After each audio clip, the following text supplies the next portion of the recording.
I didn't want a countdown today, so I had to kind of time up where we would start this show with that little intro. But guys, I haven't gotten to talk to you in a couple weeks. I mean, I guess I made a video the other day and we got to talk for a minute in that one. We talked about the transfer portal, targets for Nebraska, the quarterbacks who we are also interested to see come in. I mean, at this point, I think Nebraska fans can all agree, and especially me, that it will give us some sort of a peace of mind if there's a guy in there who can lead the room and just not turn over the ball. We're not looking for a game changer. We're not looking for a guy who will be electric or a guy who will go out and win 11 games for Nebraska next year, because that's not what's our best interest right now. Our best interest is just getting back to a point where Nebraska isn't abysmal, getting back to a point where we can all take a breath and feel like, man, we watched a complete game. We watched a defense succeed with a defensive coordinator who was so, I don't want to use the word generous because Nebraska obviously gave him a lot of money, but who was so accommodating to Matt Rule and staying here one more year instead of bouncing out for a championship contender like potentially a USC could be if they go out and get a big name quarterback, right? And I think that we as fans deserve as much as the defense deserves, and that's an offense that can function, an offense that won't disappoint us. So welcome to the show. Today we're talking about quarterbacks. Specifically, we're going to talk a little bit about Kyle Mccord, because I'm under the assumption that Kyle McCord is going to be Nebraska's next quarterback, and there are obviously reasons I believe that. We'll talk about that today. And I'm not sure what's going to happen at the other positions, but we'll talk about that too. So what's up with you guys? Let me know in the chat how you've been dealing with the offseason so far. We're only about 10 days in, 12 days in, I guess. But it's been, I don't want to say difficult for me, but it's been a transition for me. Obviously, you know that I spend so much time during the season making content talking about Nebraska football. And now there was a little bit of a transition for me. I had to go back to my normal work because I knew that December content was going to slow down. As opposed to years past, I would have so much to talk about because Nebraska did these massive portal hauls and you'd see a ton of attrition. But now things are all quiet on the Nebraska front outside of the quarterback position. And there isn't going to be much coaching change. I mean, I'm sure some of these coaches might get other offers. Maybe you get Terrence Knighton flirting with the NFL or flirting with a bigger name school. Who knows? I'm not putting anything in the air, but some of Nebraska's better coaches could get courted by bigger schools. You just don't know what's going to happen once we get into January and once bowl season flies over, right? Bowl season is still technically making the college football season the season. And just because Nebraska's season is done doesn't mean that the majority of the big name teams that we all like to watch and talk about are yet. So there's still excitement for me, at least. I am a big participant in all of the bowl game manias. If you, what is it called? If you play those, the bowl mania, Capital One experience, whatever. I don't know.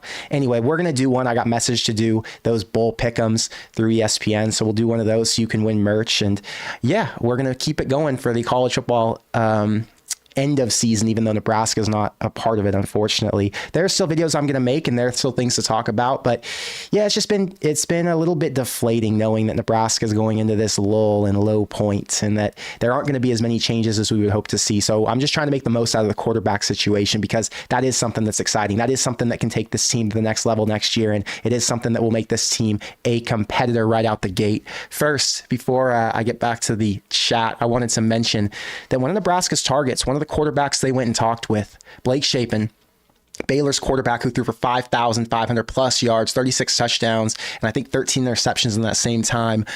He ended up committing to Mississippi State. Great fit for him. They're in with a first-year coach in Jeff Lebby. Jeff Lebby has been known to play with some good quarterbacks. You know, he had who's the quarterback? Matt Corral at Ole Miss. Then obviously he had Dylan Gabriel at Oklahoma. Now he gets to work with Blake Shapen. So this will be pretty interesting as a college football fan to watch it. As a Nebraska fan, you're like, I kind of wanted Shapen as a safety net. I kind of wanted to feel like if worse came to worse, because you're going to see all kinds of shit online. You're going to see Kyle McCord's going to be Nebraska's next quarterback, and you're going to see things that talk about why whatever quarterback, Will Howard, there's still a chance to get him, or Cam Ward. And honestly, none of it matters. All that matters is none of them have signed on yet. None of them have showed up to campus and enrolled yet. And until that day comes, I'm uncertain what the future holds. And although Kyle McCord might be following 60 Nebraska players right now, the entire coaching staff and everything looks to be what it is, and it looks to feel pretty safe right now, and you would be pretty confident if you're Nebraska staff, I still wait until that final whistle, because anything can happen. We've seen crazier. You've seen, you get to signing day with high school recruits, everything is going your way, and then like that, they're gone. They just went and signed with another school, and the coaching staff is like, what the hell happened? We thought we had him in the bag. So the only unfortunate news about the Blake Shapen deal is that Nebraska is now out on Blake Shapen. So you won't be getting him. But there are other quarterbacks out there in a worst case scenario. One that comes to mind is Sam Leavitt. Let's open up another tab. You've got Cam Ward. You've got Will Howard, Aiden Childs, Dylan Gabriel, Riley Leonard, all presumably are going to have a school. Brock Vandegrift gone. Kyle McCord right now on 3 says is a lock to Nebraska. DeQuan Finn, great fit at Nebraska, to be honest. I know a lot of people don't know who that is. He was the Toledo quarterback this year, 3-year starter, whatever he was. Great athlete, would be spectacular in Nebraska's offense. Didn't have the turnover issue. He'll probably end up at some place like Miami or Wisconsin. I think Wisconsin's courting him. So he would have been my pick for a guy that they went and visited. We'll talk about the visits in a minute. You got Tyler Van Dyke out there. Anyway, there are some QBs. And somewhere down this list, somewhere in the 20 range, where is he? I don't even see him. There he is. Number 26, you've got Sam Leavitt. I talked in my video a little bit about this guy. He's at Michigan State, and he was not recruited by the current Michigan State staff, who was obviously previously over there at Oregon State. And he's from Oregon. He felt disrespected. He ended up hopping in the portal, and now Nebraska went and visited him. Nebraska actually went and visited multiple quarterbacks. But because this was a younger guy, it made you interested for a couple reasons. Number one, there's a lot of potential with him. He was a 4-star quarterback coming out of high school. Nebraska coaches really like going after young guys who they can get into the system and who they can develop. And this would have been the prime opportunity to bring in essentially a true freshman. However, there's a caveat there. He's got true freshman year eligibility, but he has experience in the Big Ten. He played in 4 games. He has 2 touchdowns as a passer, I think a couple as a runner. I mean, Sam Leavitt would have been a great pick, or it could potentially still be a great pick. But I was listening to, I think it was Sipple. I think it was Sipple. He said that he doesn't know if Sam Leavitt would want to come to Nebraska if they were going to take another QB. And presumably, if you're Matt Rule or Marcus Satterfield, you're going to say, well, as much as we like Leavitt and as much as we'd love to take a risk on Leavitt, are we going to risk next year's offense, next year's team who could potentially win 8 games? I mean, let's be real here. Nebraska's got to prove it, and we're not going to get outlandish or crazy, just like we didn't last year. Last year, we didn't set any unrealistic expectations, okay? We're not going to say Nebraska's going to be a 9-10 win playoff potential team next year, but they're a team who can win 7-8 games. Leavitt could potentially be the guy who led them down that road, or you don't know because he hasn't played enough to give you the idea or the comfortability that he would be the leader of the team right away. Would he come out and would he beat Chubba Purdy from day one? I don't know that answer, and I don't think these coaches do either. And I think that's the reason they didn't pull the trigger. That's the reason they didn't offer him. They went and visited him, but they didn't offer him. You go back, I actually had a friend talk to me this morning. He's a big college football fan, doesn't have a select team. He's made some jokes about Ohio State because he does root for Ohio State sometimes. He said, how's it feel to be getting Ohio State's trash or our trash? And I was like, well, one man's trash, another man's treasure.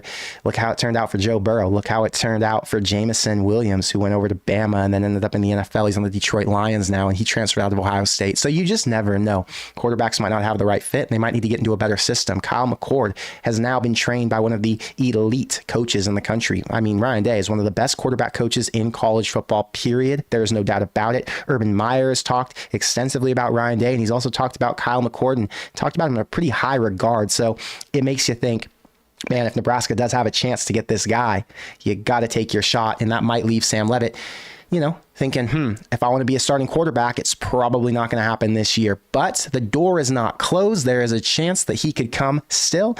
And I'm excited for whatever happens. If Nebraska was stuck and they couldn't find anybody in the portal who was willing to commit to them in a worst comes to worst situation, it sounds like Sam Leavitt's family or team reached out to Nebraska first. This is where he wants to be. I'm assuming he really likes the element of running in Nebraska's offense and the way that they used their quarterbacks last year. And he saw the turnover issue really held them back. And who wouldn't want to come play with a top 15 defense, a defense that could be ranked in the top 10 nationally next year? Obviously, those are extremely high expectations to put on any team, but based on what they did this year and expecting them to grow, especially returning so many, at least 7, maybe even 8 starters onto a defense, like I said, that ranked in the top 15 nationally this year, just after one offseason with Tony White. Imagine the damage they could do with their true freshmen now being more mature, bodies being more developed. It's a really exciting time. And if you're a quarterback who's considering Nebraska right now, what better time?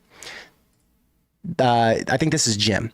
The merriest of Christmas, another 1-0 chat, predicted 4 freshmen and all freshman team, only missed a little, but future looks bright. Thank you for the 25-25, Jim.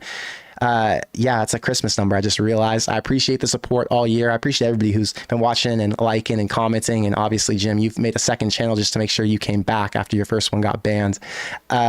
You picked 4 freshmen in the all-freshman team. They announced today that there were 2 true freshmen in the all-freshman team. It was Cam Lenhart, and it was, why am I blanking on his name, man? There's so many names I'm thinking about now because of the portal. Prince Will Umanmielen. Is that how I say his name? That was a pretty good first try. But yeah, it's promising when you get true freshmen listed on there. Serial, thank you for the $10 super chat.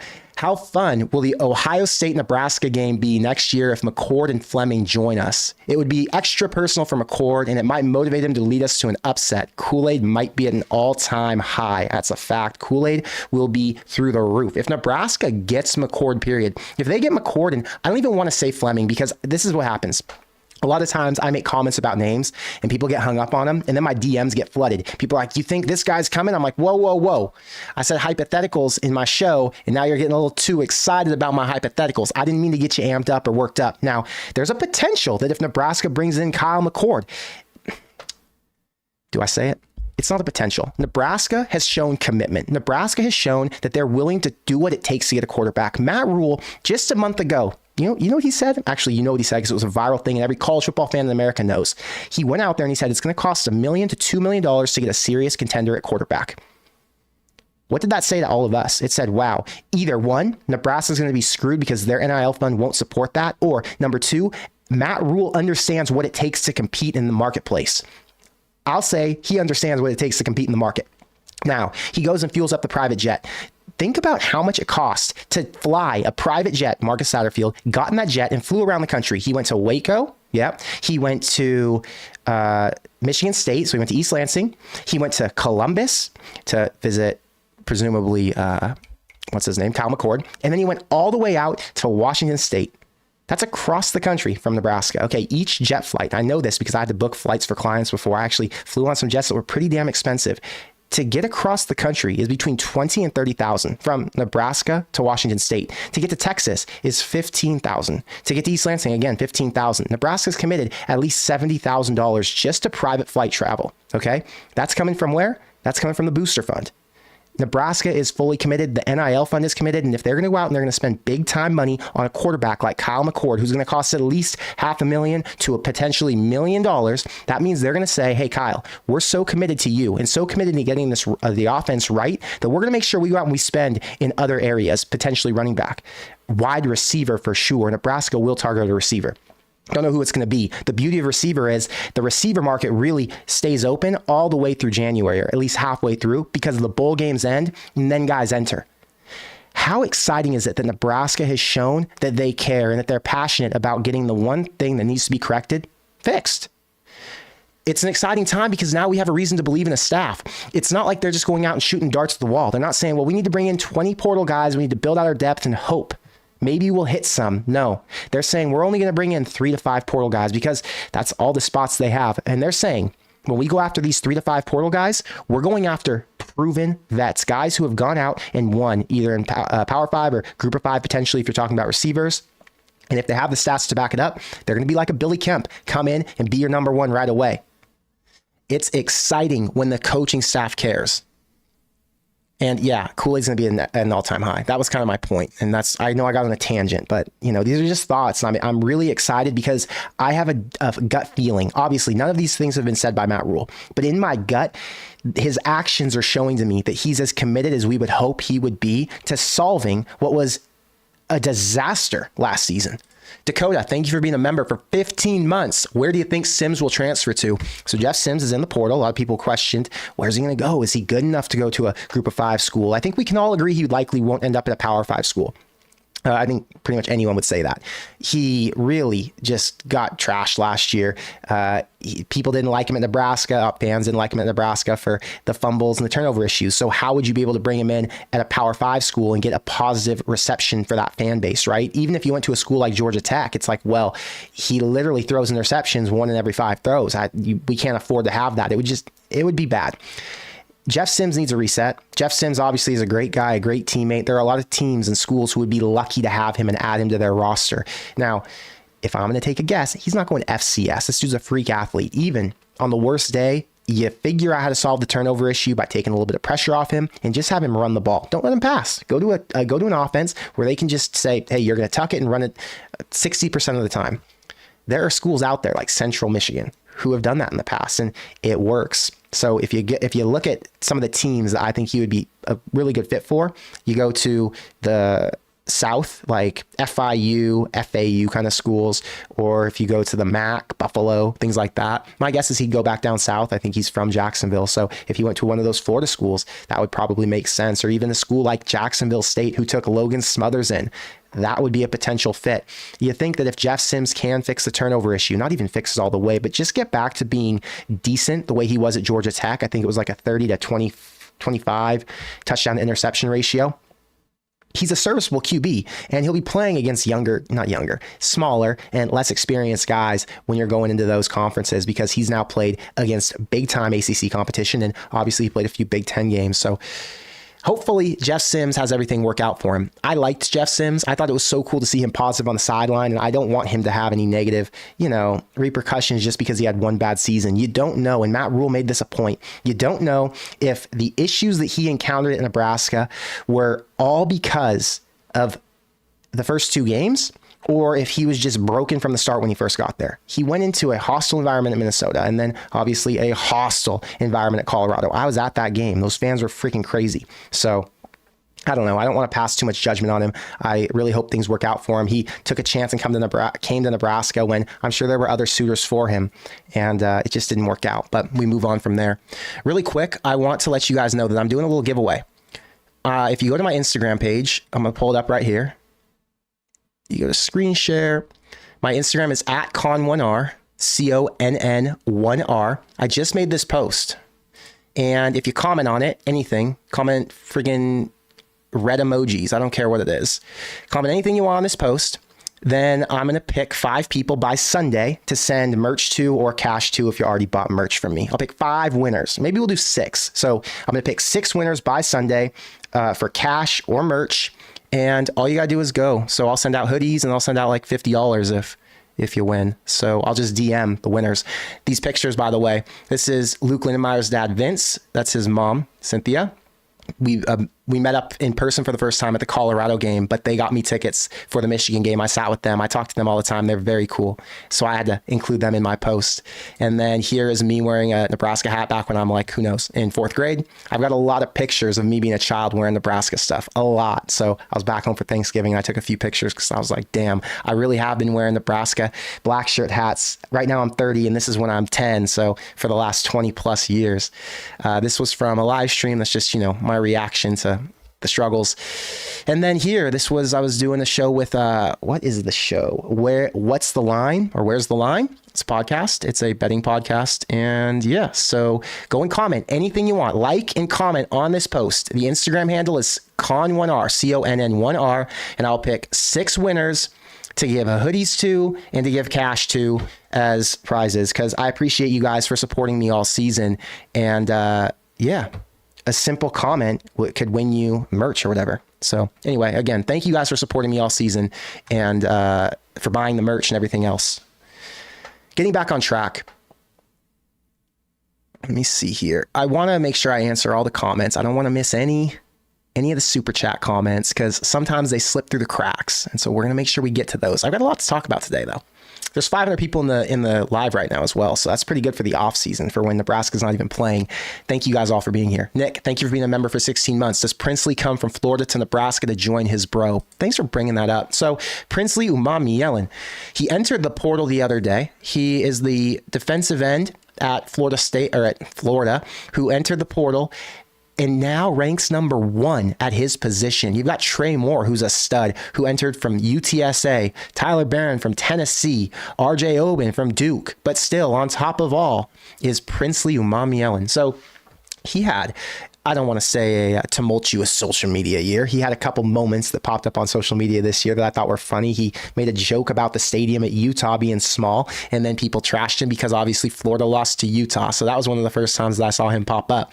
But regardless of all that, he's a stud edge rusher. He would be an instant starter at Nebraska. He was all SEC this year. I'm not sure where he ranked last season, but he's at least a 2-year starter who could potentially come in from Florida, start on the opposite side. And Nebraska now losing Blaze Gunnerson, who retired, I think, because of injury. Nebraska could reload at the position, although they're already loaded. You've got Jamari Butler, Prince Will, Cam Lenhart, and James Williams. Man, there's so many. There's Kai Whalen. Who am I missing? I think there's one more. But regardless, Nebraska would have a loaded edge room. I don't want to say or get anyone's hopes up. I saw him comment back to a Florida fan who asked, is there any chance you could leave the transfer portal and come back to Florida? And his response was, nothing's out of the question. It could happen. So maybe he's just flirting to see what's out there and what kind of offers he can get. He said specifically, me leaving Florida was not about money. So that's something. Nebraska's not going to coax him with money, I'm assuming. But maybe if he wanted to play with his brother, maybe if he thought Nebraska's defense was a fit for his play style, maybe there's a chance they could get him, and he would obviously be an instant impact player. So they're already stacked on defense, but when you have an all SEC caliber defender, I don't think it really matters what position they play. You're going to bring them in because Nebraska rotates so many guys. They're going to be in a position to have an even better defense than they have this year. Remember, we're still chasing the likes of Michigan, Ohio State, not LSU. They're so bad on defense this year, but Bama. Who else? I'm trying to think of some good names, good defenses. I guess you could say Utah, but I think Nebraska's defense was comparable to Utah this year. Regardless, if they have a chance to go out and swing on a guy like this, they're going to take their shot. I saw Tony White followed him on Twitter. I'm assuming his brother's going to try and get him to come. So who knows how it'll pan out. I'm not going to make any predictions because it's a reach at this point, right? But it would be fantastic if Nebraska was able to add more talent at that spot or any spot on defense. I mean, they need to get linebackers in. That's kind of the key. You got to find an inside backer because it sounds like, well, we know for sure the only 2 returners coming back is it 1? Javen Wright will be back at inside linebacker. I think that's it. John Bullock potentially could come back, or he could be done with football or try to go to the NFL. Reimer, Henrich are both done. So really, we're talking about Javen Wright and I guess Dylan Rogers, who redshirted this year, didn't play at all on defense. It's going to be thin in that room. Hopefully they can go out and find someone, and I'm assuming they're going to try. Remember, the portal is so exciting right now because we're talking about quarterbacks. Quarterbacks are the most important position on the field, but the quarterback situations are so hot in the beginning because if you don't get a quarterback when the portal first opens and when things first get started, then you kind of get jammed and left out to dry because those guys all start committing by the end of December. They want to make sure they're on campus in January. They want to make sure they secure their starting role. They learn the playbook. They get familiar with their team. Right? The other thing is when a quarterback commits, they want to make sure, well, let's figure out the rest of this offense. If my name is big enough and strong enough to coerce an offensive tackle or a running back or a wide receiver to help bolster this offense, let's get it done early so we can go out in January when the rest of the guys flood the portal and we can fill the holes. So it's exciting now for the quarterbacks, but just wait 3 weeks, a month, right after Christmas. And now we're going to be talking about some of the filler positions. Some of the guys who Nebraska might not have even known were going to go into the portal until later. Today, I saw Isaiah Nair, for example. Tangent again. Isaiah Nair from Wyoming originally entered the portal day. This is what he looks like if you guys haven't seen him. So he, I think, tore his ACL his first year at Texas. Don't quote me on that, but something happened. So here we go. He played in 6 games? Yeah, he played in 6 games, had 8 receptions for 248 yards as a true freshman at Wyoming. His second year, 44 receptions for 878 yards, 12 TDs. Okay, now we know he's an officially solid receiver. 2022, he sits out because he tore his ACL, I believe. This year, he comes back to Texas, doesn't play at all. 1 catch for 14 yards. He's now in the portal. That's a guy who Kyle McCord could go and hit up if he wasn't able to get his other receiver, Julian Fleming, and say, hey, get over here to Nebraska. We're building something special. You look in the portal at what else is out there. Do I have a tab? Receivers. Juice Wells, former Satterfield receiver over there at South Carolina. He's not coming to Nebraska. It looks like he could go to a bigger school like Tennessee or Ole Miss down in the SEC. Bigger school in regards to South Carolina, obviously. You have Colin Lacey from South Alabama. That was a Power 5 guy who's a stud. He'll go to the SEC. Will Shepard, smaller SEC school at Vanderbilt, going to probably end up at a different school. Donovan McCauley, who Nebraska offered the other day. Nebraska's unfortunately probably got no shot at this dude. He was a stud at Indiana. And it was his first year working as a receiver. He was a quarterback before that. He's like 6'5". He's going to probably end up at a place like Michigan is my guess. But it says right here, 67% to Kentucky. Who knows? You scroll down the list a little bit more. Who could Nebraska target? And you pop up on Julian Fleming. Obviously, Julian Fleming's going to probably be attractive to a lot of these other schools, like a Penn State, where right now he's got a 53% chance of going to. If there's a chance for Kyle McCord to get committed, get situated, start to understand what the goal is, and then he can go out and do a little bit of peer recruiting, that could be the game changer for Nebraska's offense next year, because it's not just quarterback. They've got to be situated all around the board. Offensive line, surprisingly, has gotten better. Offensive line has not been the liability that we were afraid it was going to be. And although they do still need a left tackle, you feel really good about the center. You feel really good about one of the guard positions, and then obviously the other tackle in Bryce Benhart. So it's hard to complain right now, although there are spots to fill, because I think that we're going to look at this offense 1 month from now or a month and a half from now and say, wow, it looks a little bit different. We've got a bunch of guys back from injury.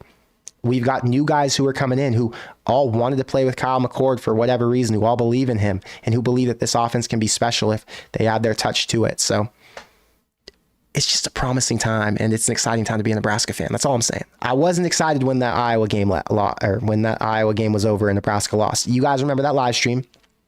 It was physically painful for me to get on the stream after that loss and talk to you. It took me a couple days to get over it, actually, the way they lost the game. And obviously the Purdy interception was so just, yeah, it was a rough couple days. Rod, thank you for the $20 super chat. And I did get your package. I opened it today, actually. So in my next stream, maybe I'll put on your hoodie or your hat. That's a good idea. But thank you for sending that to me. He says, taking Sims last year as a dual threat QB, and now Rule and crew are pimping Mccord, a pocket passer. Does this mean there will be an offensive scheme change in the future? Well, I don't think Nebraska wanted to run the ball with the quarterback as much as they were inclined to last season. They got to Nebraska and they were left with a skeleton, and they had to say, well, how do we build on this skeleton and add some meat?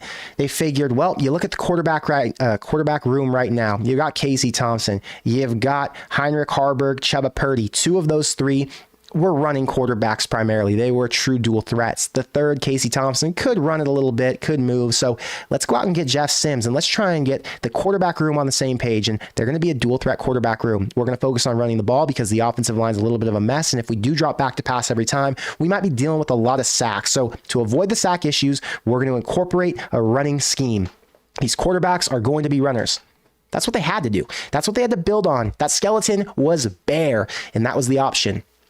Now, they get a reset. They say, well, let's look at the offensive line. The offensive line is a little bit stronger. We might actually be able to pass the ball now. You look at some of the receivers. You've got a true downfield threat in Jalen Lloyd. Malachi Coleman, big body. He can go up and get it. You've got Thomas Fidone, who I honestly thought might hit the portal. It looks like he's going to come back. You add in Carter Nelson, who could potentially play a little bit as a true freshman. Obviously, you're going to get IGC back next year. Who else comes back at receiver? Bullock comes back. It doesn't matter. Nebraska's got what they've got. The point is this. They can now say we don't have to limit the offense. If we have a quarterback who can throw, we can try and open it up more. Satterfield wanted to throw it last year. He just couldn't. Satterfield wanted to take shots. It was just really hard to because of their limits at receiver and because of the quarterback accuracy issues and decision-making skills.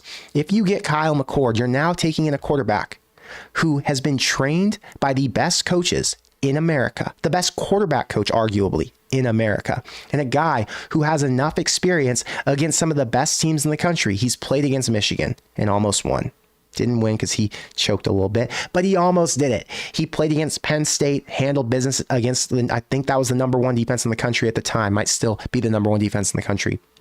He's obviously ran the gauntlet in the Big Ten East, which is usually pretty tough to get through. And now, if he comes to Nebraska, I don't want to say that it's going to be an easier test for him because he's going to play essentially the same schedule. But at least he's going to be a guy who can go out and get things done, and we know that he can get them done. So got off on a tangent, but Rod, the answer is the offensive scheme will now be more focused on passing going forward. I don't think they're going to be limited to just running the ball. They won't have to just run the ball because they don't have quarterbacks who are limited and one-dimensional. Josh, thank you for being a member for 2 months. If we get two quarterbacks in the portal, does Chuba leave? What a great question. There have been a lot of questions about Chuba Purdy and his future. You know, he just had surgery. It sounds like he's got, I think, 12 weeks on the road to recovery, and 12 weeks is no short task. Obviously, he'll come back, and that would give him 3 months from now. That would be January, February. He'd be ready to go by spring ball is what it kind of sounds like.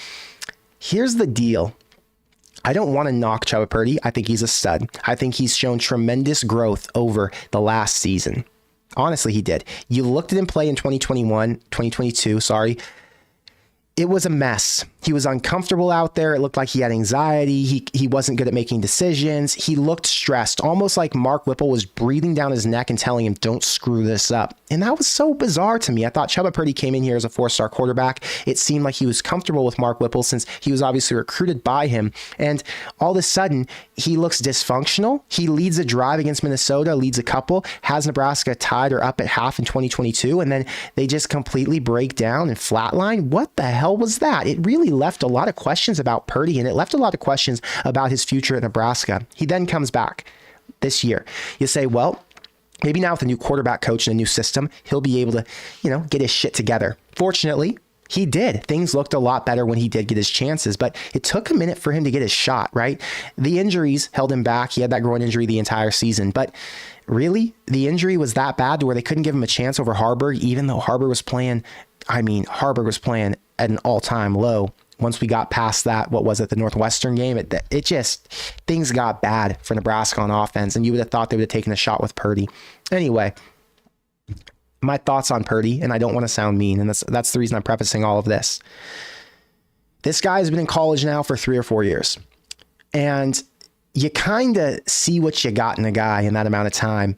You see if he's just an injury-prone dude, and unfortunately, he may not pan out after that. You see if he's got the arm talent or the speed that could be a game changer, and unfortunately, we saw him make some decisions as a passer that really messed up Nebraska at the end of the season. Now, there are so many factors and so many variables that make you say, well, hey, whoa, that's not fair to judge him in those moments. How are you going to judge him when he hasn't been practicing at full strength? How are you going to judge him when he only played 2 games at the end of the season in the most clutch moment when they had to win for a bowl game against 2 teams who were ranked higher than them in the Big Ten West? How are you going to judge him for all of these things coming off of injury in 2020 or 2021, whatever it was, from Florida State? I mean, there are a lot of excuses we can make, but the bottom line is this: it's been 3 or 4 years. We know who he is. He has some upside, I'm sure, but if you have the chance to take 2 quarterbacks, get a fresh start with a guy like Sam Leavitt, who has no injury history, I mean, you bring him in, and then what's that tell Chubba? The writing's kind of on the wall. I don't want to say Chubba leaves because the coaching staff encourages him or hints to him that he won't be given a fair shake. But I'm just thinking, if I'm Chubba Purdy, the writing's kind of on the wall. You brought in 2 quarterbacks to compete with me, one from Ohio State, again, with the best coaching staff in the country. How do you expect me to compete with that? What training have I had? A little bit with Mark Whipple, a little bit at Florida State with whoever the offensive coordinator was back there, and Mike Norvell. Now a little bit with Marcus Satterfield, who obviously didn't do these quarterbacks any favors in year 1. And now I'm expected to compete with that. That's one thing. But then you bring in Sam Leavitt or another quarterback. The writing to me would be on the wall if I'm Chubba. And I would say, peace, I'm out. I'm not doing this shit. Just like Kyle McCord said to Ryan Day last week when Ryan and him had their meeting. And Ryan said, look, great season. You're going to come back next year. But I'm going to be real with you. You are not being given the job. You're going to compete for the job against Aaron Noland or whoever we bring in from the portal. So take it for what it is. Great 11-1 season. But this is Ohio State, buddy. And that's not how we get down. So maybe he feels the way McCord does and says, well, if I'm being told I am going to compete with 2 other guys, I think that's my sign to hit the road. That's just my take. I'm not foreshadowing anything or telling you that's how it's going to be. I'm not telling you that's how I think it should be. Actually, let me tell you how I do think it should be. I don't think Nebraska can win with Chubba Purdy next year. Maybe it's a controversial take. I think Nebraska needs a true proven quarterback if they're going to actually commit to what they're saying they're going to do. If you have the resources and you have the boosters and you have the fans who are craving this so much and who will pay to go to games to see these quarterbacks, who will be the basically funding for these NIL programs, because Nebraska fans going out here and spending money at all these businesses in Lincoln, it goes back into those boosters' pockets, let me tell you. Anyway. If Nebraska is going to commit those type of resources and they're going to say, we are willing to go out there and recruit quarterbacks like Cam Ward, who we know will command $2 million+. If Nebraska wanted to get Cam Ward and Cam Ward said, I want to come to Nebraska, guess what? Nebraska's NIL boosters would be paying $2 million. I promise you that. And it would be well worth every single dollar, because you know what would happen if Cam Ward was at Nebraska next year? He would be filling seats. The bars would be packed. I would be coming to at least one game next year. Right now, as it stands, I can't tell you if I'm coming to a game next year. I don't know if I can stomach it. It's freaking painful to go and watch all these losing games. Cam Ward comes, I'm there. Let's go. And I'm not the only one saying this. I'm speaking for thousands of Nebraska fans and other fans around the country. Maybe an Illinois fan who's like, I'm not going to Nebraska. That's a shitty game to go to. But wait, there's more. Cam Ward's the starting quarterback. This is going to be a serious game. I'm going to see a potential shootout, or I'm going to see a real offense show up. I got to go to that one. That's going to be a big one. The point I'm trying to make is, if Nebraska's committing these resources and if they have the boosters to back it, let's stop dinking around. Chubba Purdy's a good quarterback. Chubba Purdy has potential, but Chubba Purdy isn't the answer right now, unfortunately, because if we knew he was the answer, we would have seen it on game day. That's the way I'm looking at it. Blame the coaches all you want. Blame his injuries all you want. Blame the circumstances all you want. I don't care what you blame. The end result is, I don't think that Chubba Purdy is the answer. Prove me wrong. But if we're going to commit the resources and go after big names, let's just fucking solve the problem. There are quarterbacks out there who are better than Chubba is right now. And unless he's going to have a miracle transition after 4 years of being in college and he's going to upstage any of these big names that we've been talking about in the portal, come on, man. Let's get real. I'm looking through the chat right now. Dash Camera says Nebraska was about number 93 out of 133 when it came to fewest sacks this year, which means Nebraska was 93rd out of 133 in sacks allowed. Is that what you're saying? Ohio State was 22, which means Ohio State didn't allow many. ROTs and offensive guards are full of holes and they don't hold the pocket. Well, our quarterbacks were also slow decision makers, and our quarterbacks also didn't go through their progressions very well. There are also some people who have watched the film on Kyle Mccord and said he doesn't go through his progressions too well, so take that for what it's worth. But as much as I want to blame the offensive line, the quarterbacks were to blame a bit too for those sacks. I think if Nebraska does have a quarterback who comes in with a little bit more experience and can get that ball out quicker, that number 93 is going to shoot down to somewhere in the 50 range. And although Nebraska might not even fill that left tackle spot, I think this offensive line is good enough to perform and get some things done next year. So I'm actually excited about the offensive line and the positives that we've seen from them so far, because I don't think they're regressing. I actually think that's a position group that's going up. The wide receiver core, maybe that we could say is going down, which is frustrating because obviously that's a point of emphasis that we would have thought would have gotten fixed and kind of maintained after Scott Frost left. But, you know, right now it looks like the offensive line is on the way up. So it is what it is. Phil says, do you believe they'll hire a true QB coach? So I think they will. There was a comment made by Matt Rule. I'm not going to quote it because I don't remember it, but I do know he said in the press conference, hey, we tried last year to go out and get a true QB coach. We wanted to get, who was it? Peets? They wanted to get Peets, but unfortunately he said, nope, I'm staying in the pros. I think he's with the LA Rams. Peets was the offensive coordinator, I think, right? And the play caller over at LSU back when they had Joe Burrow and won the national championship. That would have been a home run hire for Matt Rule. Unfortunately, it didn't work out. Now, they ended up settling with Marcus Satterfield at quarterback coach, and it doesn't look like it worked out. Matt Rule is not blind. Matt Rule is not dumb. He is not oblivious. He knows, and he watched the same games we watched. He's going to say, hey, things didn't work, Marcus. So let's move you over to tight ends, where right now we've got an analyst. Let's not make the analyst full-time. Let's keep him in an analyst role off the tight ends position. Let's move you over to tight ends, bring in a true QB coach, a guy who can focus his attention there. Marcus, you're gonna focus with me on the offense, the play calling. Let's get some things right. Let's work out the tweaks. And while we work on that, the quarterback coach can do his job and work on the quarterback's mechanics and work on the turnover situation, making their progressions and everything else that goes into being a good quarterback. You know, the beauty is, although I do think they are going to go after a true QB coach, and I do think that is something we're going to see probably after January, because right now they've got to focus 100% on this player personnel deal. They got to make sure they got the right players for their offense. One thing I think is so key here is Kyle Mccord has already played under the top coaching staff in America when it comes to coaching quarterbacks. I mean, you could argue Lincoln Riley is, but Ryan Day's up there with Lincoln Riley. Kyle Mccord is not coming to Nebraska needing a bunch of QB coaching. He could actually do some of the QB coaching. He could help some of these quarterbacks out who are going to be in that room with him, because he's a bank of knowledge. That dude's been playing at Ohio State since what, 2021? Let me double check that. I don't want to lie to you guys. Actually, let me screen share it so I can show you for proof. You've got 2021 2022, 2023. He has played in a total of 24 games. He has thrown a total of 406 passes, completed 270 of them in that time. This is a guy who is a bank of knowledge. Sorry, guys, I had like a thing in my throat. This is a guy who's a bank of knowledge. Yes, we would like a quarterback coach, but you know the beauty in getting a quarterback who's coming from Ohio State? He doesn't need one. Emphasis on the word need. Like to have one? Of course. Benefit to have one? Of course. But need? No. Last year's quarterbacks, did they need one? Oh, hell yeah. They needed that and more. But this year's quarterback, if it's Kyle McCord, you feel pretty good. Whether they have a quarterback coach or not. Feels pretty damn good.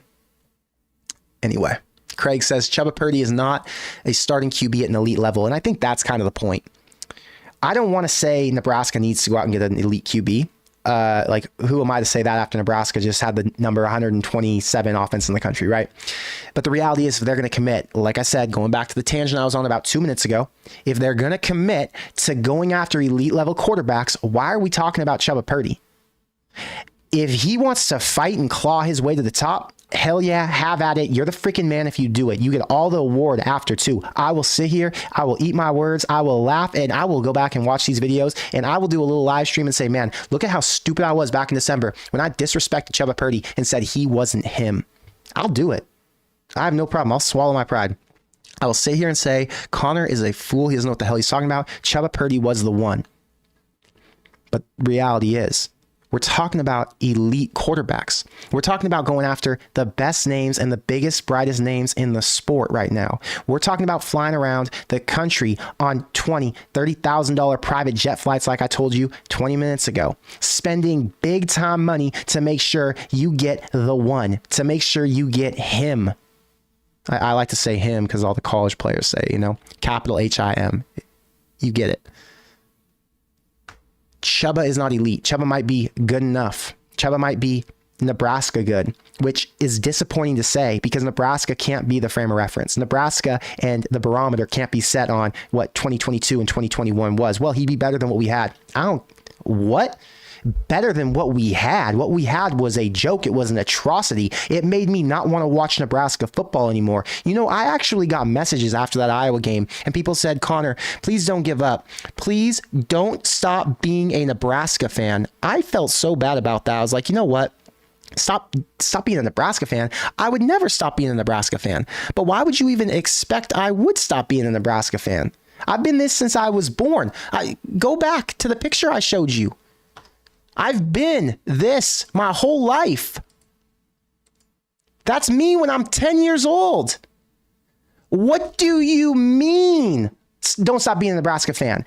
My emotions and my energy was so low and so down. You could feel me through the screen and you thought I was going to quit making content on Nebraska and quit following this team because of the emotion I displayed. It was that bad for me and I couldn't hide it. I put on a friendly face every freaking day when I get on the camera. I could have a bad day. It doesn't freaking matter. When I come here to hang out with you guys, I'm positive and I'm upbeat and I'm uplifting. And I try to do my best to keep things positive. Nebraska took it out of me this year. The team did everything they could to smack me in the face and put me down and tell me, no, you don't root for us anymore. You're not making content anymore. No. Another tangent again. But my point is, the old Nebraska isn't the barometer. We're talking about a new level. We're talking about getting Nebraska to the Matt Rule expectations, which is conference championship play, which is 12-team playoff level play. So Chubba Purdy, again, great guy. Would love to have him in the quarterback room. Hope he comes and competes. I hope he wins the job. Honestly, I'll say that right now. I hope he stays in Nebraska. I hope Kyle McCord comes in. My dream situation is this. Kyle McCord comes in, but I don't know him. I don't have any loyalty to him. Sam Levitt comes in. Again, I don't know him. I don't have any loyalty to him. Get both those quarterbacks in the quarterback room. Then Chubba Purdy, who's fought in Nebraska for the last 2 years, come out and beat both those guys. Show them what's up. Show them. I wasn't given a fair shake. I've been through 2 offensive coordinators in the past 2 years, and I wasn't given the chance. I had dealt with injuries, but my time is now. Come win the job. There's nothing I would love more than to see Chubba Purdy prance out there, number 12, lead a game-winning drive, avenge what he has done in the past, say, look, I got screwed but my time is now. You wanted to come to Nebraska. You wanted the Amigos money. You wanted 500 grand, Kyle McCord. Ha, keep it. I'm going pro and getting real money. Kyle McCord, you'll never play in the pros because I kept your ass on the bench. That's my dream. Listen, I'm a supporter of Nebraska players, and I don't want to get confused. When I come on here and I talk about my opinions, that's one thing that's really hard. I talk about my opinions and tell you what I think. I feel sometimes like I'm putting players down, and that's not my intent at all. I'm just trying to give you the reality and trying to give you my feelings on situations, trying to give you my feelings on who I think should play, my feelings on who I think belongs out there leading the ship, right? I want Nebraska players and guys who trusted and believed from day one. I want them to get their shine, and I want them to show up. But if they're not the one, they're not the one. And I'm ready to see the one. I'm ready to see the guy who can go out there and do it. Again, go to this picture I'm doing a giveaway on my Instagram, Con1R. You can go to this picture, click it, hit the like button, comment on it, and just put any comment you want. That has to do with Nebraska or whatever you want. And I'm going to pick 6 commenters to give cash to and hoodies to. That's my giveaway. If you already have merch, I'm going to give you cash. If you don't have merch, I'm going to send you a hoodie and stickers and all that. So yeah, that's the giveaway. My Instagram is Con1R. Anyway, back to the comment section. I'm going on a lot of freaking tangents, I know, but these are just things that come into my head when you guys bring some things up. Jim, no nonsense takes are where it's at. That's what Husker fans need to hear. You are great at running down the situation and explaining it in an easy, no nonsense way. Connor, props. Well, Jim, thank you. I'm here to try and break things down and keep it as simple as possible and be real with you. I don't like to dance around things and just give you a bunch of fluff. I like to get straight to the nitty gritty. Here are the answers that I think we need to get to. Why are we wasting time dancing around the nonsense? So I'm trying my best. Judy says, we won't get good. She puts quotes good because our expectation is Nebraska. What Judy's saying, I can interpret this for Judy, okay? Because Judy and I have been friends now for a long time, if you guys don't know. Judy's putting good in quotes because she's talking about 8 wins. And her expectations of good, because, you know, Judy is a little bit older than me. Judy's like a couple years older than me. Judy's expectations of good are back in the 90s, in the heydays. So she's like calling it good, like 8 wins. Yeah, we won't get good 8 wins until we get a standout QB. What she's really talking about is we won't be elite until we have quarterback play. And we aren't even talking about, or we can't even talk about elite level player yet because we haven't even mastered good play yet, unfortunately. But hey, Judy, they'll get there. Listen, the time is coming. Anthony says, don't you live in Cali? I do. I live in Hollywood. I live in Hollywood with all of the homeless people and all of the crazy people. I do. Craig says, Teddy Prohaska was a liability for false start. He was. Unfortunately, but it is what it is. Caleb says, yo, Connor, what are your thoughts on if we have to get a different quarterback from the portal other than Mccord, such as Shapen, Levitt, etc.? Okay, well, let's go back. I talked about that for a minute before, but let's go through the quarterbacks list, and I'll give you guys my thoughts. I did a video. I'm sure you watched it. It has 20,000 views on it. It was my best performing video in the last freaking month, so shout out to you guys for watching it. I broke down 6 quarterbacks who I thought fit at Nebraska, who I thought Nebraska would target, who I thought would actually consider coming here. So one of them I didn't talk about was Cam Ward because honestly, I didn't think there was a chance. For whatever reason, Nebraska decided we're taking a shot. They went, they committed, they spent the jet money, and they got out there to Washington State. They visited with him, and Cam Ward has now said he may consider taking a visit to Nebraska. That's massive. Now, I'm not going to say it's going to happen. I'm not going to get my hopes up because I just think there are other schools who will fight for him. And I just don't know if Nebraska is going to bring the receiver core to the table that he would expect for his final year in college. But that is obviously an option. You move down to Dante Moore, going to Michigan State, most likely, Miami, Michigan, one of those bigger schools. Will Howard, I think, is a lock to go to USC. There hasn't been any movement on the Will Howard front at all. USC hasn't talked about going after any quarterbacks, and they just met with him last week. I've got to expect Will Howard's going down there to work with Lincoln Riley. Dylan Gabriel going to Oregon, it sounds like. Aiden Childs to Michigan State following his coach. Riley Leonard, they say Notre Dame, but apparently he's going on a visit to Ohio State, so that's obviously out of the question. Brock Vandegrift committed to Kentucky. We'll move past Kyle McCord.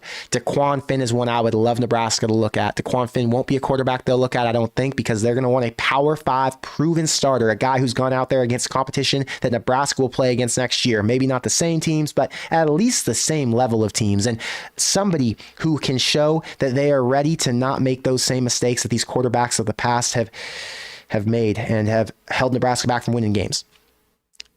I love DeQuan Finn. I love that he fits what Nebraska wants to do, that he's a dual threat guy, that he has a great turnover ratio, that he has a ton of touchdown passes, and that he runs the ball like crazy, and that he was part of a winning program over there at Toledo. They almost beat Illinois this year, which they damn near should have. It came down to like 2 points. Anyway, I don't think that's someone Nebraska's going to go after because of all the reasons I just listed, but that is one I would like.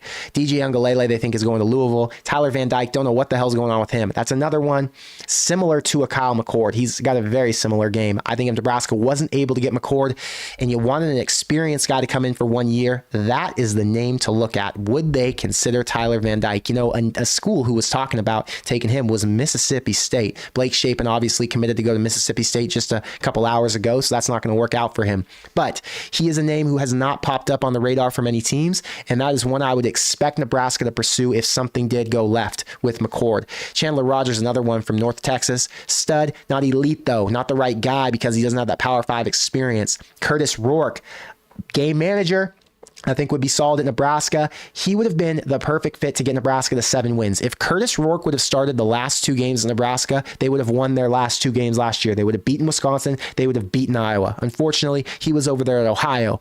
He's not what Nebraska wants going forward because they're looking to get back to being good, like Judy said. So not looking to him. JJ McLeod, interesting enough. Nebraska, I don't think would pursue him. Was at USF, pretty good there. Goes to JMU. They end up winning 11 games this year. Jordan McLeod is a smaller dude. I don't think he's the right fit. He's a dual threat, and I don't see it. Will Rogers, they think, is going to Washington. He's out of the question. Grayson McCall is doing visits to North Carolina State and UCF. Nebraska has not shown any interest. Brosmer is committed to Minnesota. AJ Swan not interested. Taylon Green I would actually be excited about. Dual threat from Boise State. Started some games last year. Took over full-time this year. Just handled UNLV in the Mountain West Championship game over there in Vegas. I love Taylon Green. Great fit for Nebraska. 6'5", 230 or 240. He's a big dude, and he's fast, so that's a fit. Outside of that, there aren't really any other quarterbacks on here who fit what Nebraska would want. Sam Levitt, I talked about in the video. Bryson Barnes, again, a game manager who could come in and he could play. He could be sufficient, but we're talking about a coaching staff who is committed to fixing this thing, who's committed to go out and get the best name on the board. So why are we going to talk about Bryson Barnes, a former walk-on? It doesn't make sense. So I don't think anybody down this list any further. Oh, MJ Morris was a potential. Not sure what's going to happen with MJ. Pretty good stats in his 9 or 10 games he played over there at NC State. But again, he's not a quarterback who passes it as well. I mean, he's a passing quarterback, passer first, but I'm not sure if he's got the proven experience as a passer that they would want. Let me focus on those words and choose them carefully. Matthew Sluka is someone that a lot of people like, but he's coming from the FCS, had stellar stats. But honestly, I never even looked at him. Never looked at a single highlight from him outside of something I scrolled over on Twitter. Why would Nebraska even consider taking an FCS quarterback? They need proof. So out of this list, I went so fast. I'm sorry, guys. I feel like I ramble and I try to get straight to the point in my own head, but I know it's sometimes too fast for you guys. So here's what I'm thinking. A backup option. Well, a number 1 choice is Cam Ward. If you can't get Cam Ward, you're going after Kyle McCord. If you can't get Kyle McCord, you move down and you start talking to Tyler Van Dyke. And you're obviously in this entire conversation talking to Sam Levitt. Sam Levitt will never fall out. Sam Levitt is the guy who is wanting to be at Nebraska, the guy who wants to be there for the next 3-4 years, the guy who came and said, let me be your next quarterback. Now, just like these other quarterbacks, are you going to say, well, we're in the middle of a rebuild and we've got the money to spend, and we potentially could get a quarterback like a Kyle McCord or like a Cam Ward. But you know what, Sam? We're going to give it to you. We're going to give you the reins early. We're going to give you whatever, $250K NIL package, which is nothing. And we're going to come out and have you compete with Chubba Purdy. I just don't think that's what they want to do. I don't think that's what Matt Rule has in mind. I think he has his sights set on something bigger. I think Matt Rule is like us.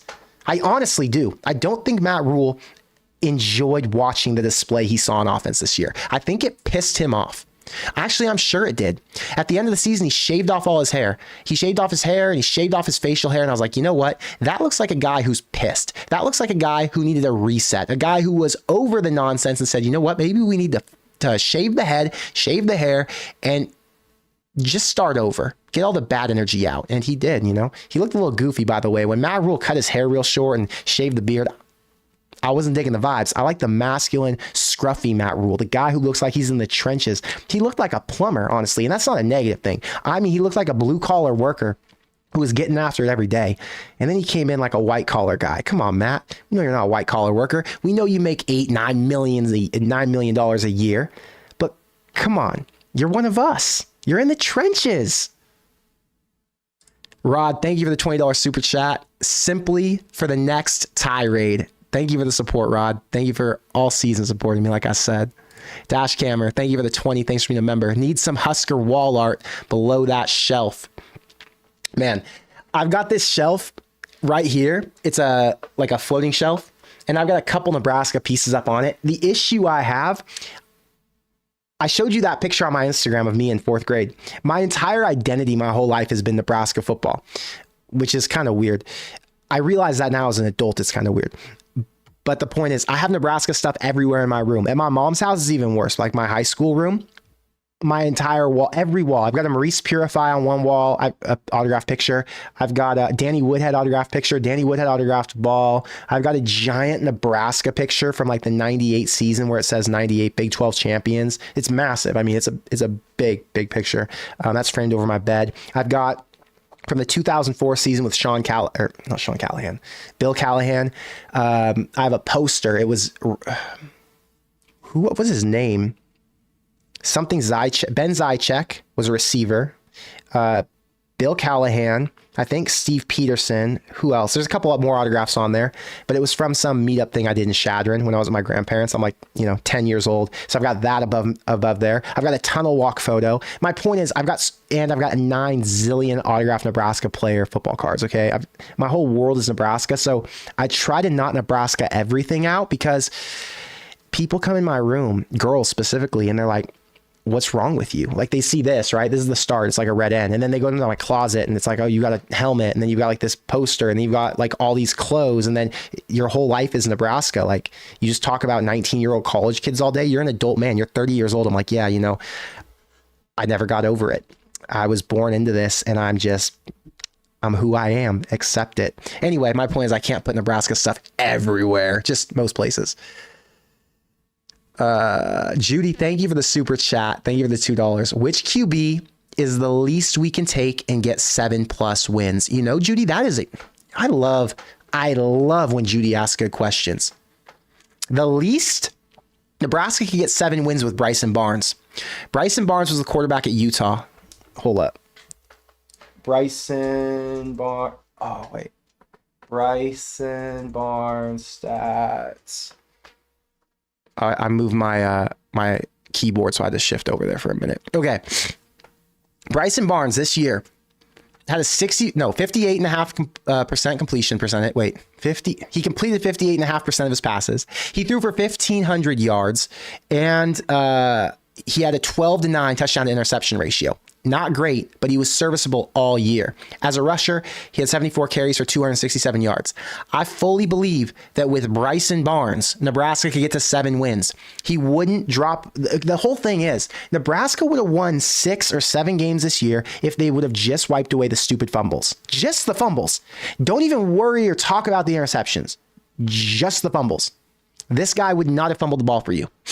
He's a serviceable Pac-12 quarterback who played with an elite defense. And Utah, they won 9 games this year, something like that, 8 or 9. Nebraska would win 7 with him, no problem. So you can go all the way down to that level. I'd argue Ken Seals would be able to get you to that level. Hang on, Ken Seals stats. Ken Seals right here, 58% completions. I keep saying this stupid, and then I hear myself. He completed 58% of his passes. He had 11 touchdowns, 4 interceptions. Did he run the ball? No, he didn't run it. He's just a passer. But Ken Seals would be enough. I'd argue Caden Hauser would be enough. Caden Hauser was a redshirt freshman at Michigan State this year who was the starter against Nebraska and beat Nebraska. He played on Michigan State's team at their lowest point and was still successful, and I think won 2 of their last 4 games or something like that. Caden Hauser would be sufficient. Nate Johnson from Utah would be sufficient. MJ Morris 100% would get them over the corner. Ethan Kaliak-Manis, I would argue, could get it done at Nebraska. I mean, we're talking about 7 wins with a top 15 defense. I don't know who a lot of these quarterbacks are because most of them played either 1 year or played very little, and they're just high school recruits. Like Logan Fife, I don't think he played very much at Fresno. He started like 6 games there or something like that. But my point is, Nebraska doesn't need much, and I think that's the fun part about all of this. We're all getting worked up and excited over Kyle McCord, right? We're getting worked up and excited over Sam Levitt, or as of before he committed, Blake Shapen, right? It was anybody. It was bring in anybody who could just give us something to look forward to, give us an offense and a chance on offense so that the receivers aren't just being wasted and the defense isn't being wasted this year. But if we want to just, pull our expectations back and say, you know what, we're going to start to call Nebraska what they are. Not very good. And we're not going to expect very much out of them because this is Nebraska after all. Just like people on social media love to tell us, they love to tell us how bad Nebraska is and how our expectations of winning 7-8 games is way too high. So let's pull it back. Let's just say, we need to get to a bowl game. Okay, any freaking quarterback can get them to a bowl game. Anyone with a freaking pulse can get them to a bowl game. Anyone who's a quarterback. Now, there are a lot of players who identify as quarterbacks, but aren't actually quarterbacks. Just like my neighbor, he identifies as a woman. You get my point. There's a lot of quarterbacks who identify as quarterbacks, but aren't meant to be playing quarterbacks and shouldn't be playing quarterback at Nebraska. We need a quarterback. We need a guy with an arm. We need a guy who is talented at that position. Not a running back, not a dual threat quarterback, I would love a dual threat quarterback, but emphasis on the Q and the B in that dual threat area, right? You want to make sure that you've got a guy who can throw the ball. Just give us some guy who could throw it, and Nebraska's winning 7 games, Judy. That's the bottom line. That's it. That's it.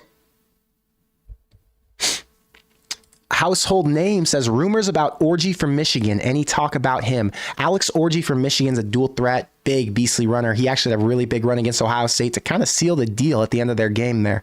Orji would be I think a run-first quarterback anywhere he goes. I don't think he'll be coming to Nebraska. I think Nebraska now is showing they want to go after a passing guy, and they've got 2 quarterbacks on their radar in Sam Levitt and Kyle McCord right now. I think the odds are heavily in favor of going with Kyle McCord. And then if they're lucky, they can get Sam Levitt to develop him. The dream world is you get McCord, you get Levitt, you have Chubba Purdy. Hopefully Chubba Purdy stays. And then you've got Chubba or Sam to compete for that number 2 spot. McCord to lead the ship this year. Next year, Sam Levitt is probably developed and ready to go as the number 1. That is the dream. I would be so ecstatic if that happened. I would be so optimistic. My offseason hype and Kool-Aid levels would be through the freaking roof. Now, more realistically, Kyle McCord comes or Sam Levitt comes. But hopefully they get both. Alex Orji, right now you've got 2 quarterbacks who they're interested in. So why are they going to go back to Alex Orji? And it would be a little bit late for Orji, right? Orji will probably not declare for the portal until after he knows Michigan's position going forward with their quarterback room. Once he understands what the plan is and realizes, okay, here's where I fit into the fold, then he can make the decision. It'll be after the playoff though. So if Michigan gets to the final, that's January 8th. They won't really evaluate until January 10th, 12th, something like that. That's way too late. Nebraska can't wait that long. They are going to get this done so they can start to build out their receiver room so they can go after a running back, an offensive lineman, and really get going. So yeah, I do not think Alex Orji would be in the cards since he's on a team who is not ready to start, letting their players know it's time to go into the portal. Chris says, what do you think of Buford's brother coming in? Yeah, he's a stud. He plays at DeSoto in Texas, and he's one of the top DBs in this class. He's a 4-star. I think Nebraska is going to be in a fantastic spot no matter what happens with their defense in the future, specifically their defensive coordinator. And they're going to reload with really good defensive players. So I'm excited to see what Marquise does next year, since I think it'll be his last year before he goes pro. And then hopefully his brother can step up and be a stud who I think he plays corner. So hopefully he can come in and as a sophomore at least become a potential starter. Next year, I'm sure that he will he'll get some playing time. We saw that Nebraska really likes to play true freshmen who are advanced and ready to go. And when you're talking about a guy who's played at one of the top high schools in Texas, and I think in the country, that's a guy who should get playing time pretty early. So I'm excited and I'm optimistic. Let's see. Chance says, Connor, good to finally catch a live again. Got the black corn cob now, LFG. Well, thanks for being on, Chance. I know you told me that you miss these lives all the time, but I'm glad that we could sync up. Larry says, Connor, you are him when it comes to Husker content. Thank you, Larry. I appreciate all the support. Like I said, everybody who supported me all season long, it means a freaking ton. You guys realize that, right? I've only been making this content because you guys watch it. Because if you guys weren't watching, I would not be making this content. It would not be fun for me to not have a community to engage with. I really love that we all get to talk about this. There's 590 people sitting here on a freaking Friday night in December when the season is 9 months away from starting, right? 10-ish months away from starting. And we're talking about 19-year-old, 20-year-old quarterbacks. We're sick. I love it, but we're sick. Judy, thank you for the $2 super chat. Judy's been supportive tonight. You know, Judy's got a Corn Craze hoodie. But Judy, if you comment on my Instagram post, then you could potentially win another Corn Craze hoodie. She says, any girl that gets to spend time with you is lucky.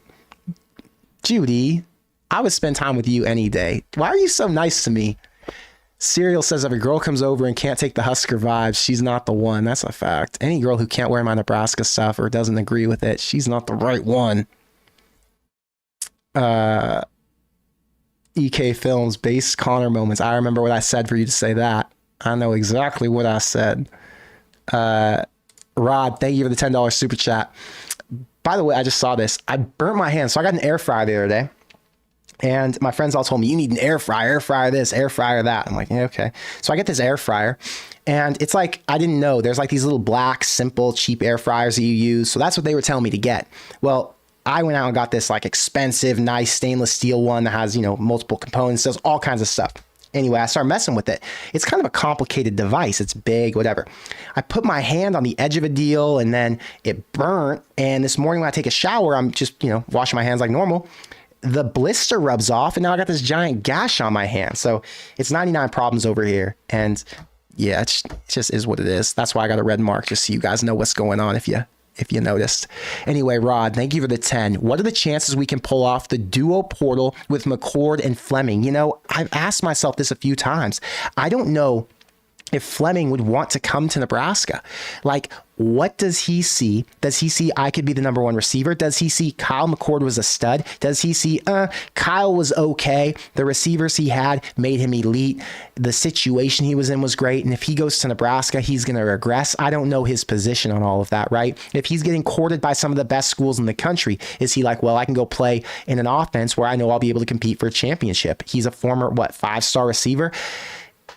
It makes me interested to know what he would have to say about the situation. I will say that because I think there's hope and there's a reason to be excited about the prospect because Nebraska's going to go out and they're going to spend money.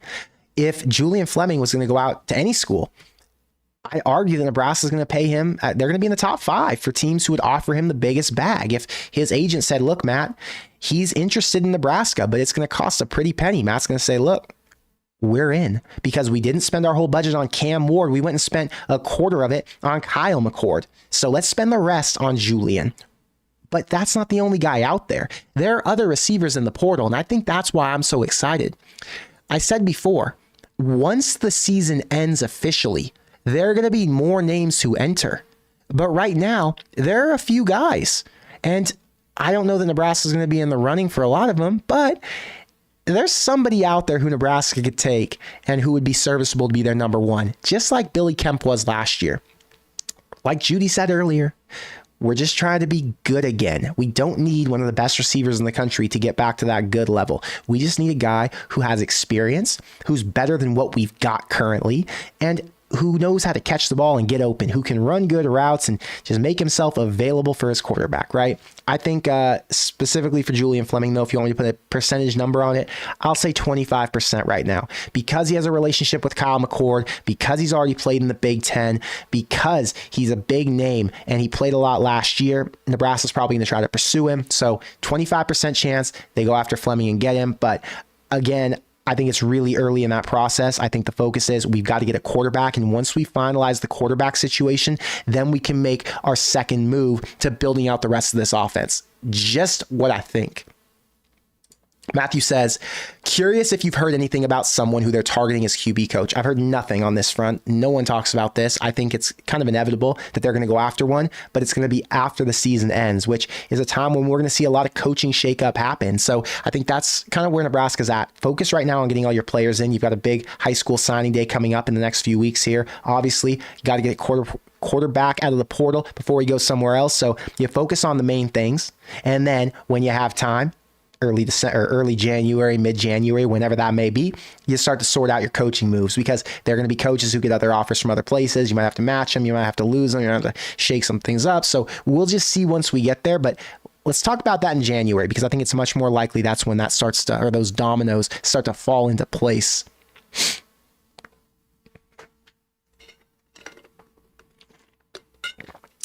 Craig says, McCord will teach Satterfield the ropes.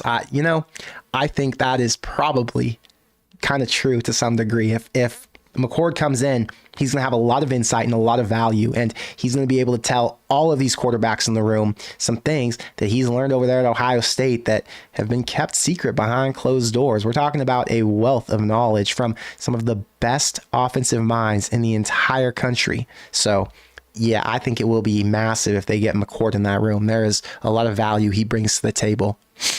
Vince, thank you for the comment. He says, Connor, what is Daniel Kaelin's path to starting at quarterback? I like Kyle McCord and his receiver buddy Julian Fleming coming along. Costly, though. Well, Vince, really quick, I don't know if you were here earlier when I showed it. I'm going to show it again. I put you in my Instagram today. It's right here. So this is who Vince is, guys, if you didn't know. Vince is a member of the channel. He's donated to the channel. He's bought merch. He's a huge supporter. He took me to a Nebraska game. So for all of those who see Vince pop up in the chat, this is Vince. Okay, getting back to your comment. Kaelin's path to starting quarterback. It's an interesting path, because we don't know who's in the room right now. But let's say he comes to Nebraska right now and he redshirts. I think it's inevitable that he's going to redshirt next year. So he comes in 2025. Kyle McCord is gone, presumably. You have a potential opening. Chubba Purdy would be gone by that point as well. Nebraska likely either goes back to the portal or they landed Sam Leavitt this cycle. So now you've got Sam Leavitt versus Daniel Kaelin. I think Kaelin really gets screwed if they bring in Sam Leavitt. I'll tell you, Sam Leavitt is a guy who could at least stay 3 years, or would at least stay 3 years, most likely, because he's a dual threat. He's probably not a future pro prospect. So if he's in there for 3 years, that leaves Kaelin at Nebraska as a junior before he'd even get a chance to start.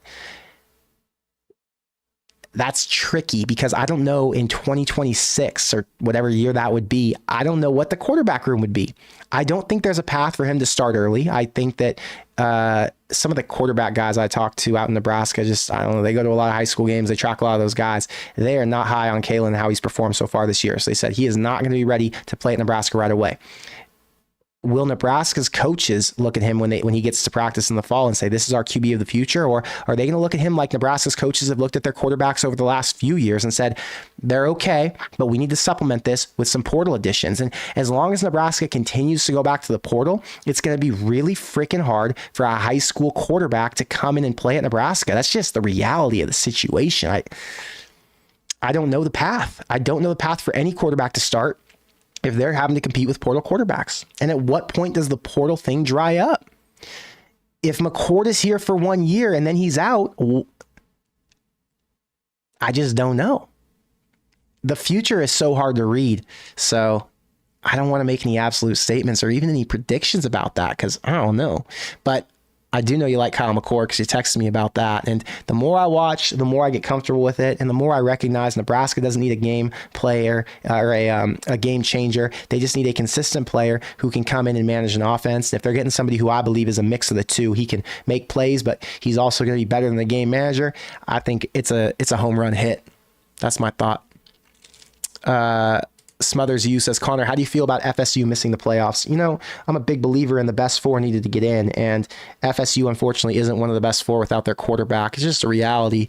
I think that if they would have gotten in, I would have been mad about it, but the fact that they didn't get in makes sense.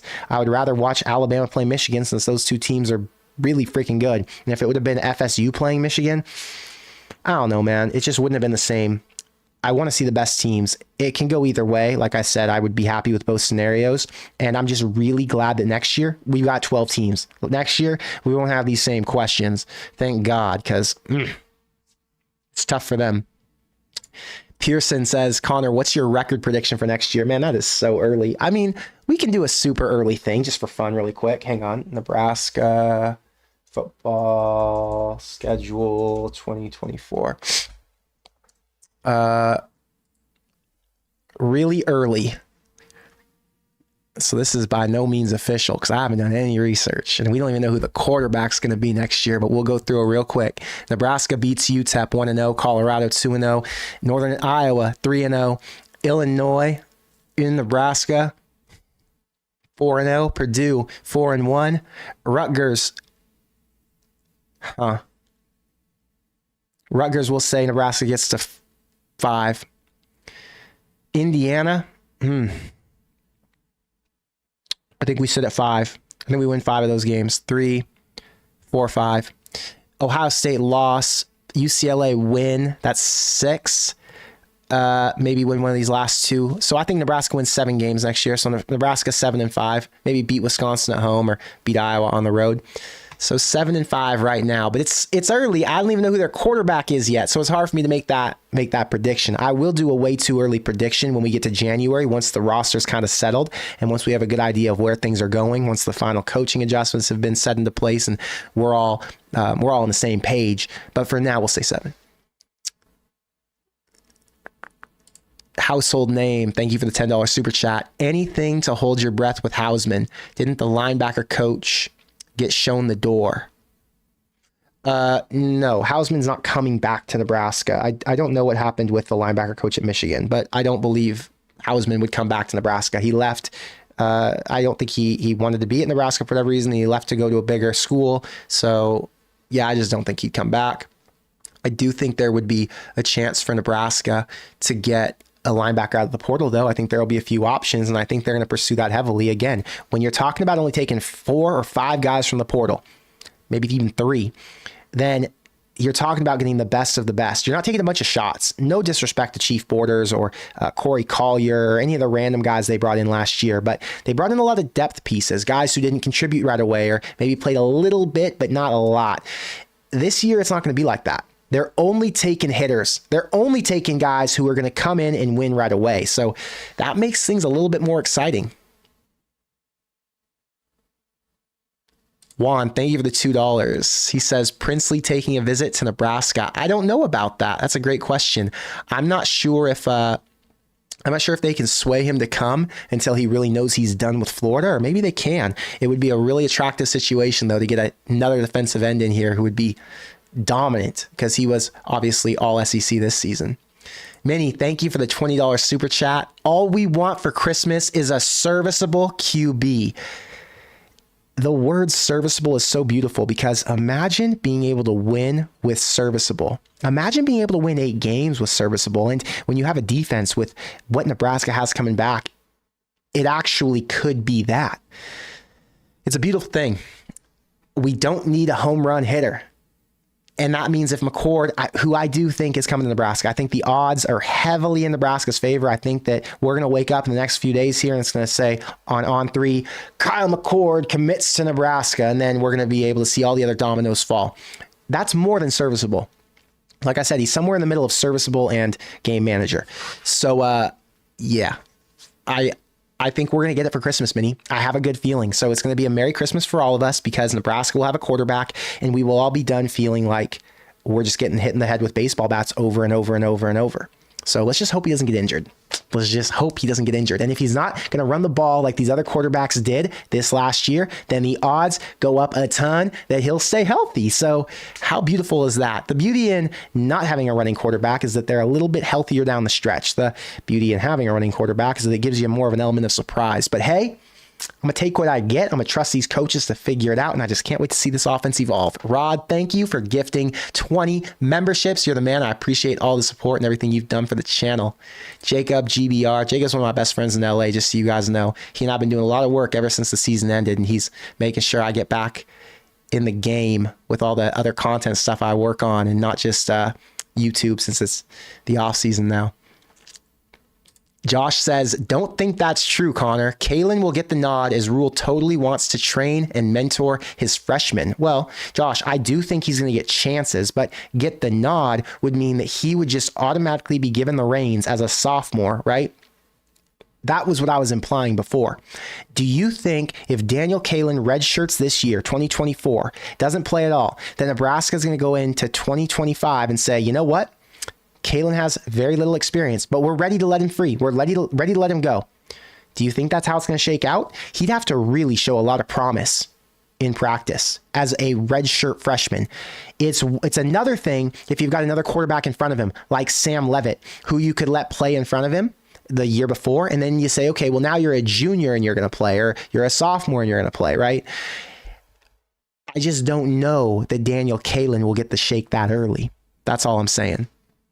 I do think that Rule wants to develop his own quarterbacks, though. I 100% agree with you. I just don't know that the circumstances will allow for that to happen, and that's why I'm hesitant to say that we're going to see Daniel Kalen as a redshirt freshman be Nebraska's starting quarterback. I don't think the path is there for that to happen. I could be wrong, but we'll just have to see. Wolverine Nation says, it's too bad we don't get to play you guys next year. I actually think it's for the better. Let's give Nebraska a year off of Michigan, since they just dominated Nebraska. And, let's let Matt Rule get his things together before we see that matchup again. I don't like watching Nebraska and Michigan play when it's a blowout. It's not fun. I want to watch those two teams compete. I want to watch the Blue Bloods go at it and actually be a good game. Not something I have to, or not have to, but want to turn off after the third quarter. You know what I'm saying?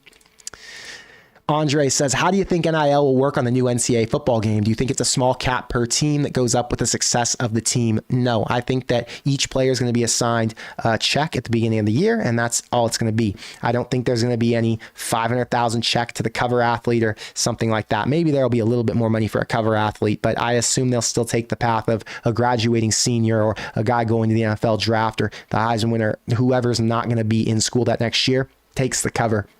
I think they're each going to get $500 to $1,000, and that's it. They're going to call it a day. And I think most players want that. I think the only people who are arguing it are the players' agents, the people who have financial interest in these players, who get in the middle of all their business and try to get their cut, which I think is all nonsense. Like, let these dudes just do their thing. Let them get paid and make enough money to be happy and get through school. They're going to have lives and a ton more time throughout their life to make a lot of money. So we don't got to worry about a football game that, honestly, is going to compensate every single player equally. That's a great thing, right? When you've got the lowest end player getting at least $500, that's positive.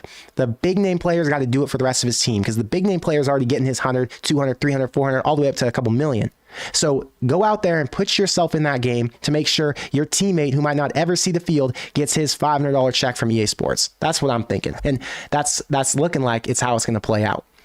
I'm really excited to make the NCAA game videos, and that's where we'll bring up this comment. Tyler says, will you make the NCAA videos? That would be fun to watch. What I'm planning to do, I don't know how it'll work out, but I would love to do is I'd love to play players on NCAA football and do interviews where I'm sitting here and then I stream it and I've got the game playing in the background and we play, and it's like me versus whoever, Marquise Buford, and I play him, and then we do a little interview and we talk about whatever while we play the game. I think that would be super sick.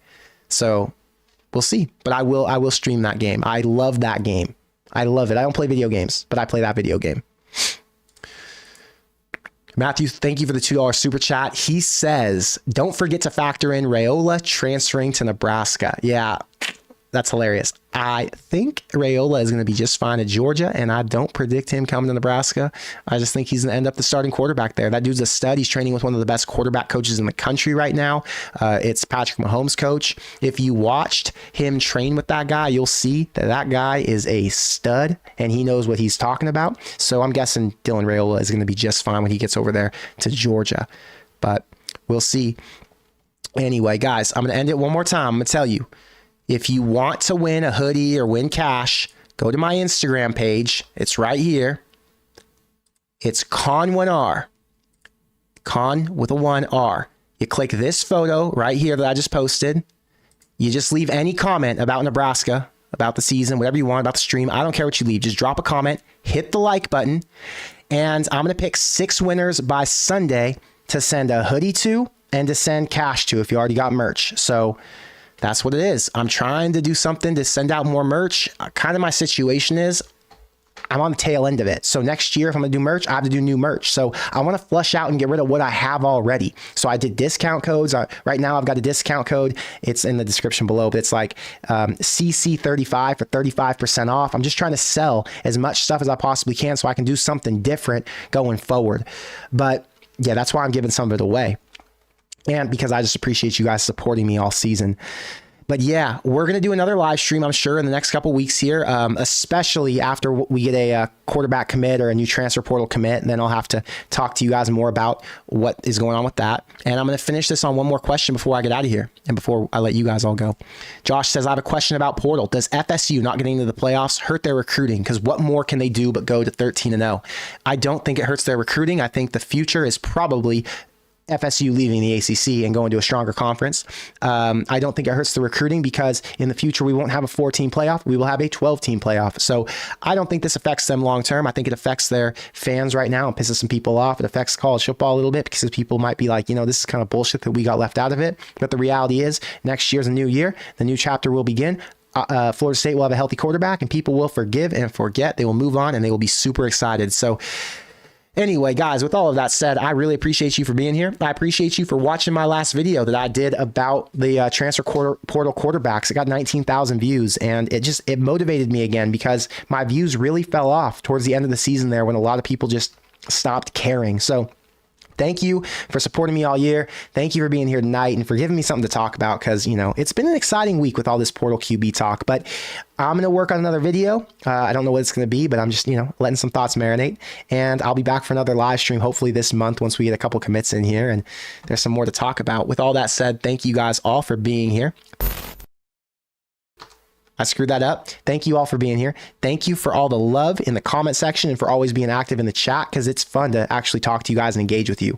I can only talk to myself for so long, So anyway, I will see you guys in the next video and go Big Red.